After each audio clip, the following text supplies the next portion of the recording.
Hello everyone. This is the third part of the same topic, that is evolution of higher learning and research in post-independent India. You will find the first two parts already posted. So in the first two parts we had started with the discussion on the developments in higher education in India post-independence. So we discussed the different commissions, and we discussed the National Education Policy 1986. Okay, we will continue from there. So on 24th of January 1990, a report was submitted by Gnanam Committee, which is entitled as Alternate Models of Management.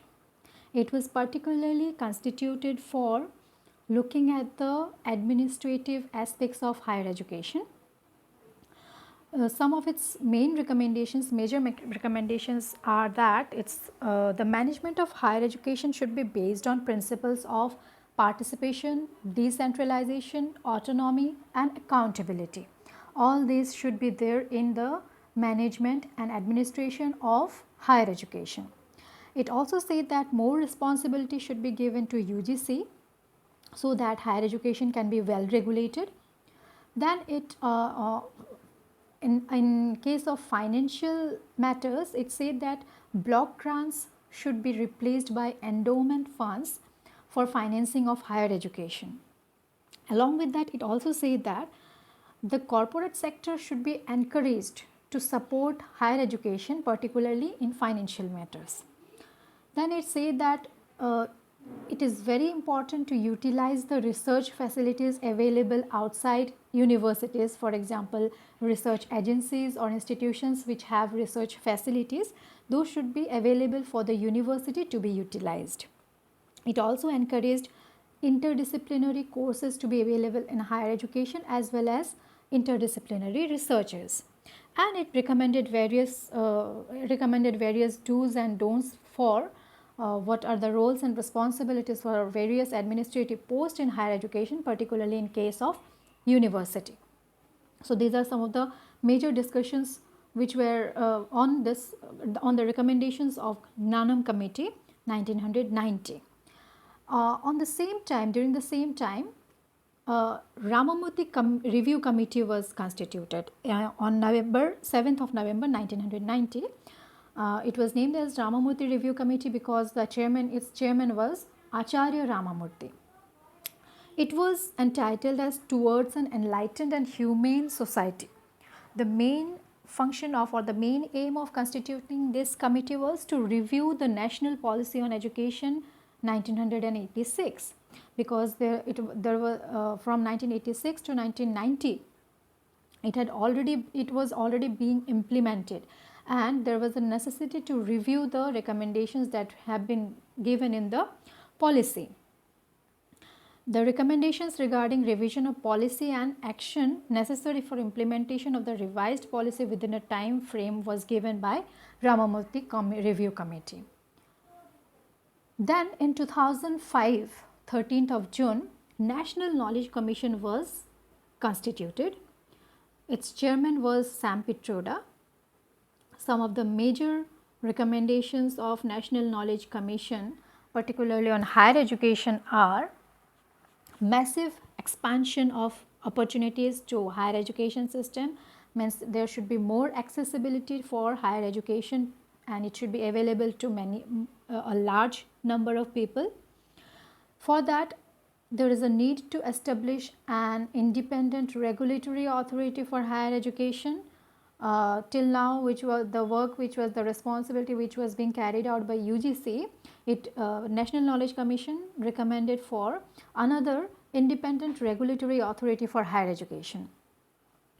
It also said that public spending and there should be more public spending on higher education, and there should be diversified sources of financing the higher education system.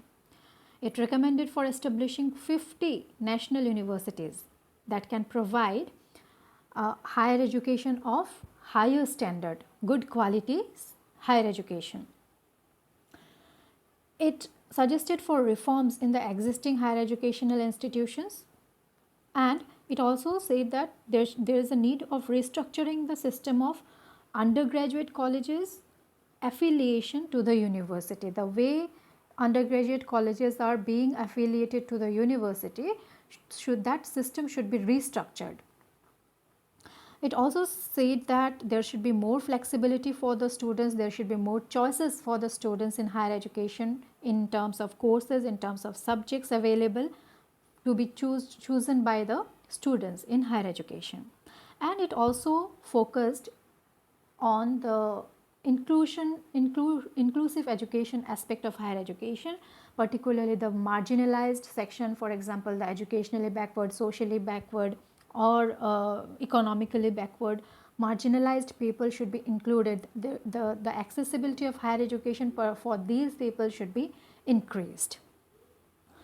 Then in 2009, Yashpal Committee was constituted to study the activities of UGC and AICTE and assess their role in higher education implementation in India. UGC, you know, it is a regulatory body, apex regulatory body of higher education, and another AICTE is another regulatory body which relates to technical education at higher level.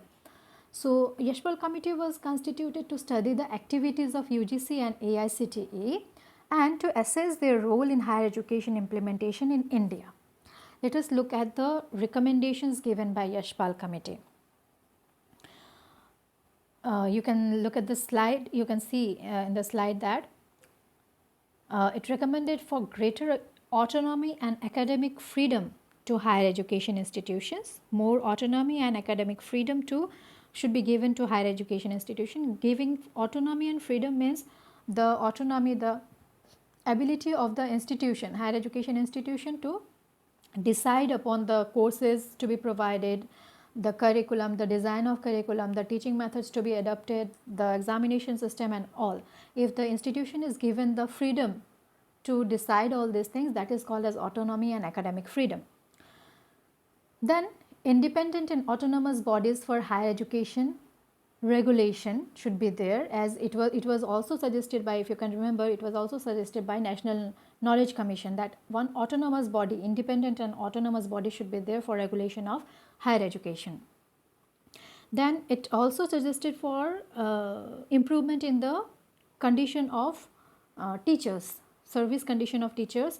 More competitive salaries should be provided, the working condition of the teacher should be improved, there should be faculty development and training mechanism for the teachers. Then it suggested for establishing research parks, centers for excellence and collaboration between the university and industry. There should be a relationship between university and industry.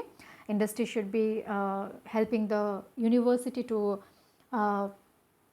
design different courses which will be required in future in the industry, and university should be providing those kind of manpower resource to the industry which are required in the market.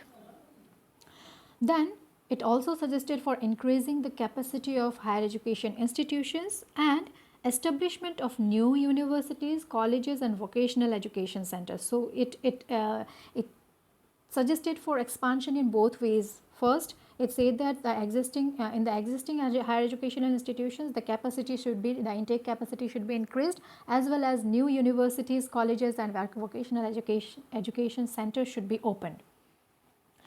It also suggested for scholarships and financial support to promote inclusion. It means that scholarships and financial support should be schemes for giving scholarships and financial support should be available to those who are marginalized, those who are yet to be included in the mainstream. Then it recommended for development of e-learning platforms, online courses, integration of ICT tools in education. It also recommended for reforms in the governance and financial management in the higher education system. Then one of the important thing that was suggested was promoting community engagement and social outreach by the university, by the higher education system. Higher education system should be able to connect with the community in which it is existing. It should engage with the community, and it should reach to the needs of the society. The students should be engaged with the community. Also, it said that only theoretical content cannot give proper education. There should be filled practical exposure for the students along with the theoretical content.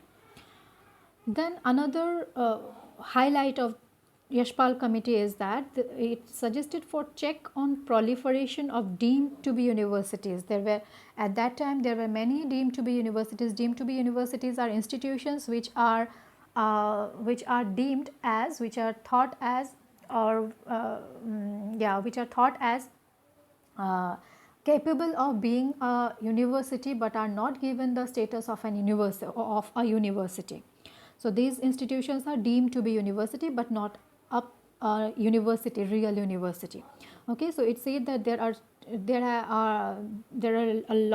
is a lot of proliferation of deemed to be university which need to be checked. Also, it strongly opposed private universities founded solely for profit and run like a family business. Means it was against privatization of higher education, particularly for profit. And it suggested for formation of the National Higher Education and Research Commission for better regulation and maintenance of higher education system in India.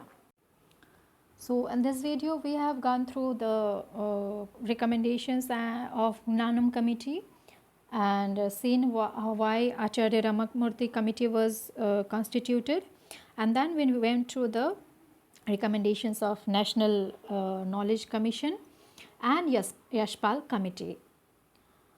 In the next video we will look at some of the regulatory bodies of higher education. I hope you have understood till now. Thank you.